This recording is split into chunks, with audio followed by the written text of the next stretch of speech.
IELTS Listening. Official Practice Materials 2.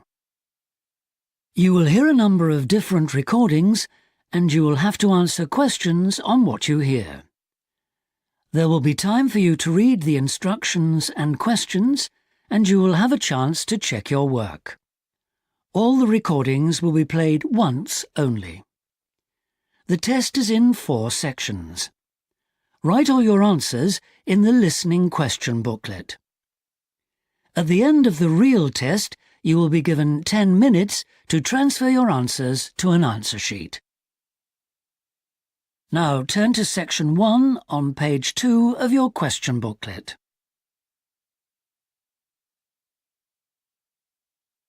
Section 1. You will hear a conversation between a customer and a booking officer at a theatre. First, you have some time to look at questions 1 to 4 on page 2.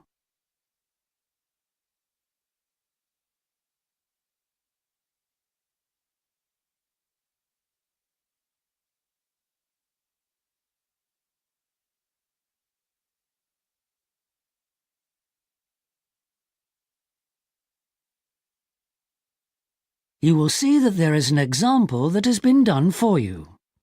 On this occasion only, the conversation relating to this will be played first. Hello, Theatre Royal Plymouth? Hello. I'd like to make a booking, please. Yes. What is it you want to see? The Imposter. Right. The man wants to see the imposter, so imposter has been written in the space. Now we shall begin. You should answer the questions as you listen because you will not hear the recording a second time. Listen carefully and answer questions 1 to 4. Hello, Theatre Royal Plymouth? Hello. I'd like to make a booking, please. Yes. What is it you want to see? The Imposter. Right. And which day did you want to come? Friday the 25th. Just a moment and I'll check availability on the computer. Oh, sorry, we're fully booked for that performance. Oh dear. What about the following day then? The 26th? Yes, that's okay. We've got 2 performances on that day, one at 3:30 and one at 7. Which would you prefer? Oh, the later one, please. How many people? Well, there are 4 of us. Are there any concessions? Any children? Oh, I'm not sure. My daughters are 15 and 12. Do they get concessions? Only the 12-year-old, I'm afraid. So that's 1 child and 3 adults. Any idea where you'd like to sit? Stalls or circle? Tickets for the stalls are a bit more expensive. £12 for adults and £8.50 for children. The circle costs £10.50 and £6.50. Do you get a good view from the circle? Oh, yes. And in fact, we've got some seats left at the front, if you'd like those. Right. We'll go for those then. Right, that's seats A21 to 24 then. They're very good seats. That sounds fine. So let's see, that comes to £38 altogether for the tickets. How do you want to collect them? Shall I put them in the post? They'd be sent today by first-class mail and there'd be an additional charge of £1 to cover postage and administration. Or do you want to get them from the box office yourself? Oh, yes. Could you send them, please? No problem. That'll be £39 altogether. Before you hear the rest of the conversation, you have some time to look at questions 5 to 10 on page 2.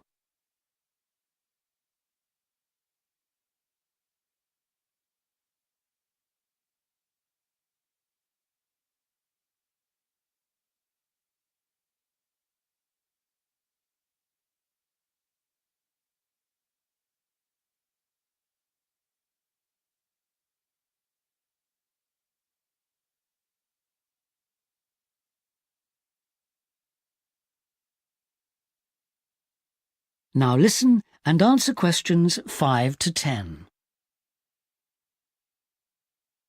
Could I just take your card details? What kind of card is it? Visa? Switch? MasterCard. OK. And the number? It's 3290 5876 4401 2899. 2899. OK. And the name on the card, please? It's Mr. J. Whitton. WHITTON. N for never or M for mother? N for never. Thank you. And now I've nearly finished, but I just need your address and postcode. Yes, it's 42 South Street, OK. Is that Plymouth? London. And the postcode? It's SW2 5GE. That's fine then. The ticket should be with you tomorrow. Is there anything else I can do for you? Yes, I was wondering if I could get regular information about what's on. Certainly. I can just add your name to our mailing list. Would that be OK? That would be very good. Yes, please. Oh, and there is something else, sorry. One of our group is hard of hearing, and I've heard that you can supply special headphones. That's right. As long as you tell us in advance, we can always do that. I'll book those for you now, and you can just collect them from the box office before the show. Thanks very much for your help. No problem. Thank you for calling. Thank you. Bye. That is the end of section 1. You now have half a minute to check your answers.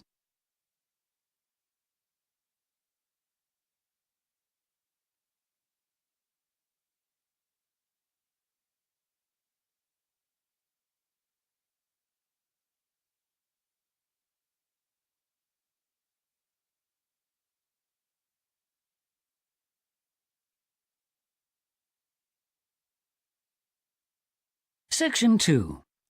You will hear the organiser of a rock festival talking to the exhibitors and performers at a planning meeting. First, you have some time to look at questions 11 to 17 on page 3.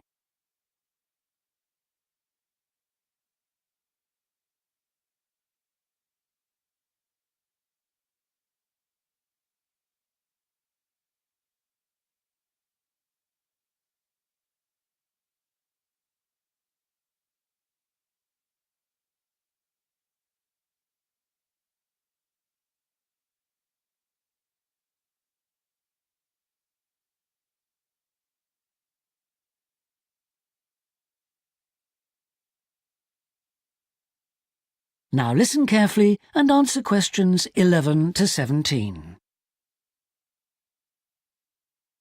Good evening, everyone.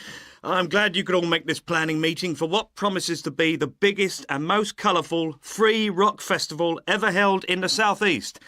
So whether you're a performer, a craft exhibitor or an artist, we all extend a big welcome to you. Could we turn first to the plan so I can familiarise you with the layout of the site, which, as you know, is an old football stadium. We're really lucky to have so much space this year. You can see the main gate at the bottom of the plan. Have you found it? That's where most visitors will enter. It's also the entrance for those taking part in the craft fair. We've set the stalls just inside the gate on the left in a circle. If you walk straight ahead from the gate along the path without turning right, you'll come to some steps up to the football stadium. On the left of the steps is the Fringe Stage. This is for alternative artists. They include folk singers, poets and other acts which are more suited to a smaller stage. And they should also enter by the main gate. On the opposite side of the steps is a restaurant, and adjoining that is the main festival information point. Here you can get extra programmes and up-to-the-minute information about events, and you can discuss any last-minute problems, although we hope everything will be running smoothly when the festival opens. Coming back to the plan, you go up the stairs to the stadium. The entrance for the rock bands is on the far side, and on your right is the main stage, which will have powerful illumination and amplification throughout the weekend. There will probably be TV vehicles adjacent, that's in this area only, for recording purposes. If you look at the outside of the plan, you can see a third gate for exhibitors, opening onto a side path. A little way down the path, before you get to the trees, is the building where the art exhibition's being housed. Then, finally, there's just one more building marked on your plan, quite near the main gate. It's divided into lock-up garages, so I hope you now feel quite familiar with the main festival area. Before you hear the rest of the talk, you have some time to look at questions 18 to 20 on page 4.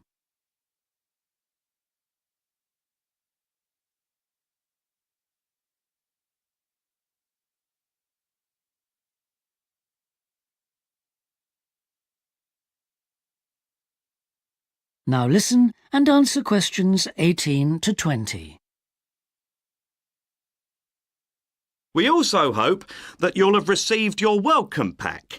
In it, you should find 2 parking tickets for yourself and anyone assisting you, an armband to indicate that you are an official visitor, one of our brilliant yellow badges with the new festival logo, a festival programme, and several sheets of information that we'd ask you to study carefully before the event. Please could you note that all setting up of stalls, displays and so on should be completed by 9:30 a.m. and that, unfortunately, we won't be able to allow any vehicles to enter the festival area after that time. Yeah, it's a big site, but even a few vehicles parked in the wrong place can block the paths. With crowds of people, and we are expecting several thousand, this can merely be a nuisance, but if there's an emergency and access for an ambulance is blocked, the situation will become not just annoying, but also dangerous. And don't forget, it could be your mother or your child who needs help. Several exhibitors and craftspeople have asked us if any provision can be made for overnight storage of tables, chairs and display items rather than having to take them home and bring them again. We're pleased to say that a limited amount of space has been made available in the building near the main gate. You'll be issued with a yellow ticket to reclaim your property, similar to the red parking tickets, so do check you bring the right one. But please understand that this is entirely at your own risk, as we can take no responsibility for items lost or damaged. I think that's all I have to say at this point, but thank you all for your attention. That is the end of section 2. You now have half a minute to check your answers.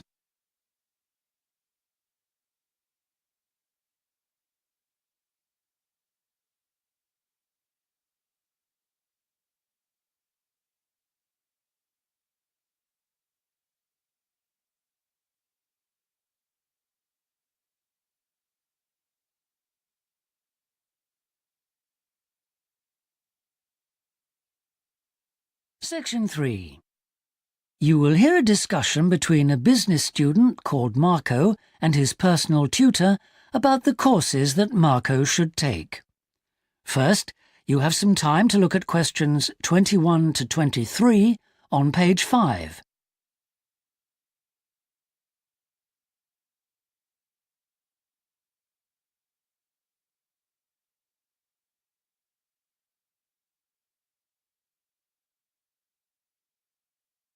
Now listen carefully and answer questions 21 to 23.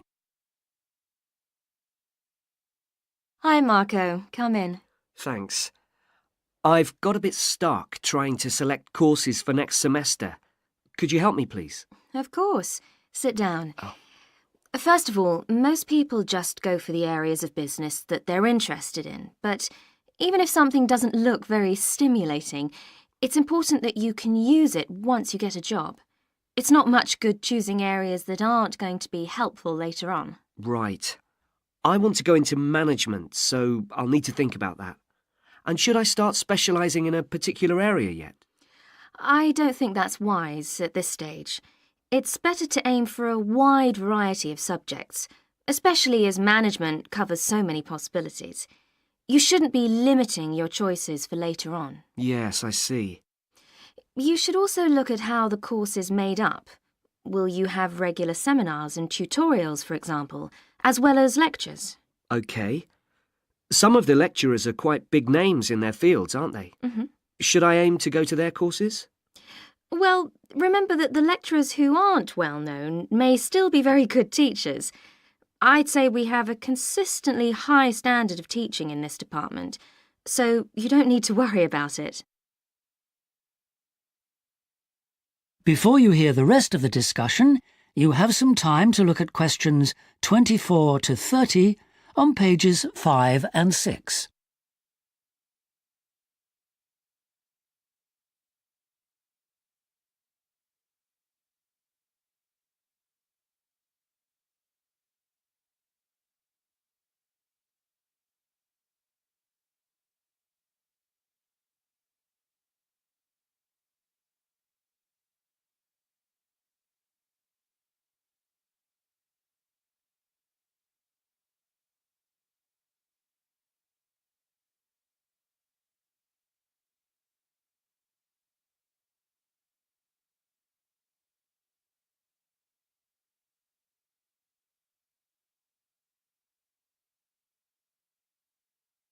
Now listen and answer questions 24 to 30. Good. Well, that's a great help. Now, last time we met, you mentioned doing team management, didn't you? That's right. I'm still quite keen on the idea. The trouble is that because of changes in the content of various courses, team management overlaps with the Introduction to Management course you took in your first year. So what you learned from it would be too little for the amount of time you'd have to spend on it. I'll drop that idea then. Have you had a chance to look at the outline I wrote for my finance dissertation? I left it in your pigeonhole last week. Yes. Why exactly do you want to write a dissertation instead of taking the finance modules? It'll be pretty demanding. Well, I'm quite prepared to do the extra work because I'm keen to investigate something in depth, instead of just skating across the surface. I realise that a broader knowledge base may be more useful to my career, but I'm really keen to do this. Right. Well, I had a quick look through your outline, and the first thing that struck me was that you'll have to be careful how you set about it, as the way you've organised it seems unnecessarily complex. The data that you want to collect and analyse is potentially valuable, but you'll need to narrow down the subject matter to make the whole thing manageable. OK. I'll have another look at it. I was talking to Professor Briggs about it yesterday, and I got some more ideas then. For part of the dissertation, I was thinking of trying to persuade finance managers from 3 or 4 companies to let me ask them about their company finances. If not, I think I'll have to change to another topic. Well, go ahead then. I could give you some names. Thanks. Now, let's talk about practicalities. Your dissertation must be finalised by the end of May, so you should aim to finish the first draft by the end of March. Is that feasible? Yes, it shouldn't be a problem. I'll need to register for the dissertation, won't I? Is that with the registrar's department? No, it's internal to this department, so you just need to let the secretary know. Do that as soon as you're sure you're going to write the dissertation. OK.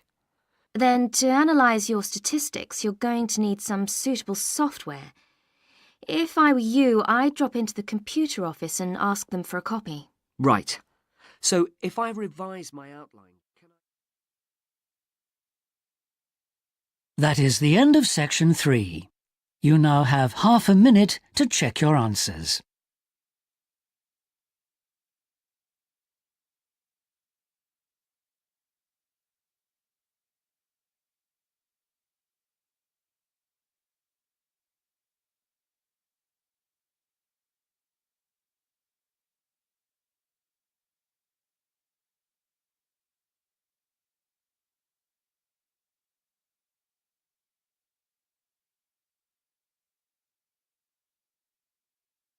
Now turn to section 4 on page 7. Section 4. You will hear a talk about a research project on the tiger shark. First, You have some time to look at questions 31 to 40 on pages 7 and 8.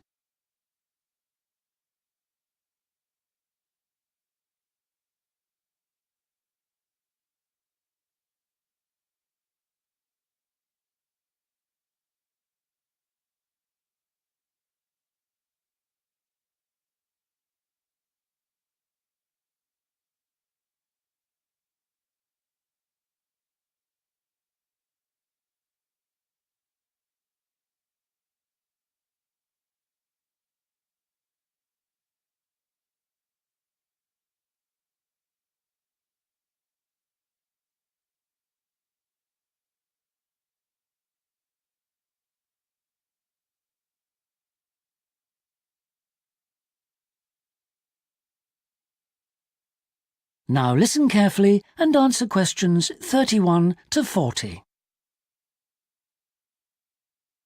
Good morning, everyone. Today I'm going to talk about the research project I've been involved in on the tiger shark. First of all, some background information. The tiger shark, also known as the leopard shark, is often thought to have got its name from its aggressive nature. But in actual fact, it's called that because it has dark bands, similar to those on a tiger's body.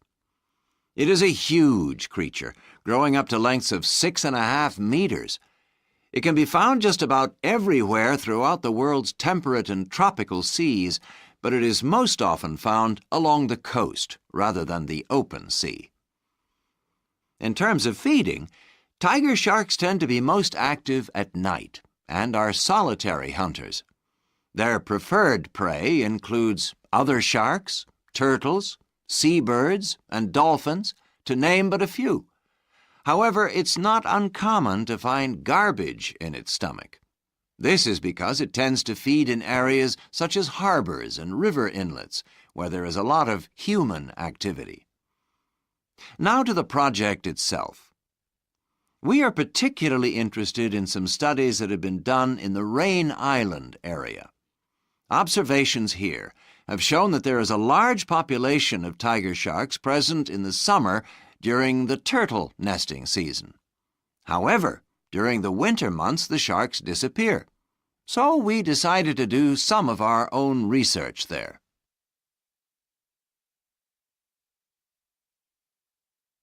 The first step was to tag a number of sharks so that we could follow their movements.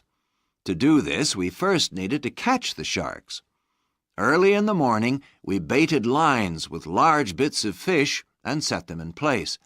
These lines were then checked every 3 or 4 hours. If no sharks were caught, the baits were replaced.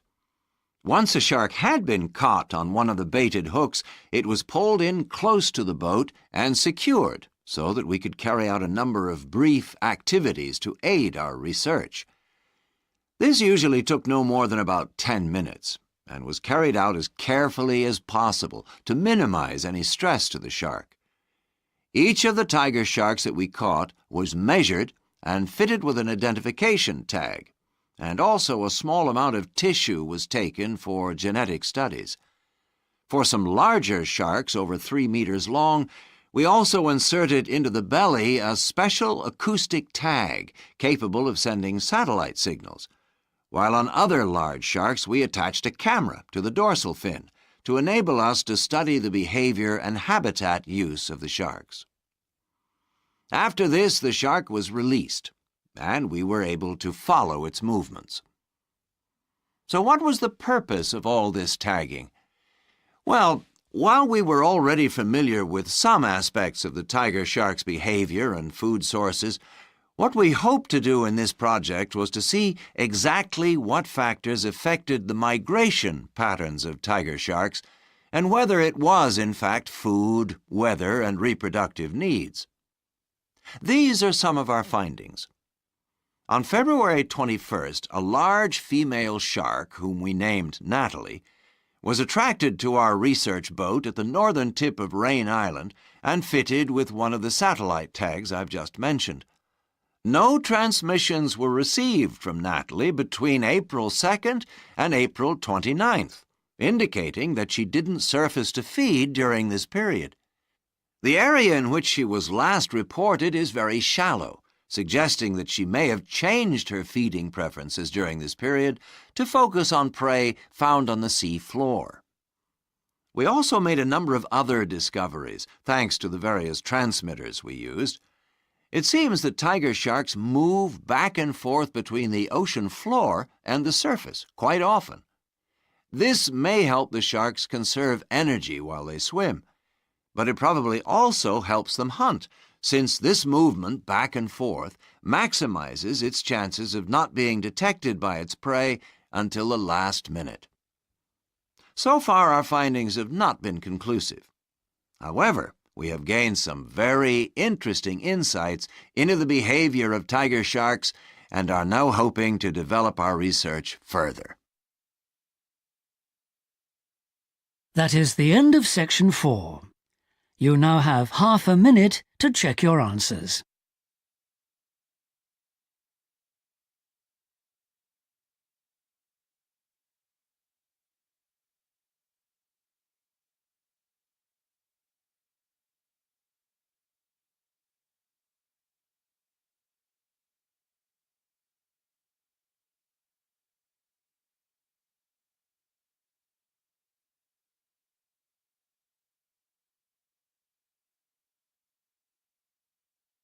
That is the end of the listening test.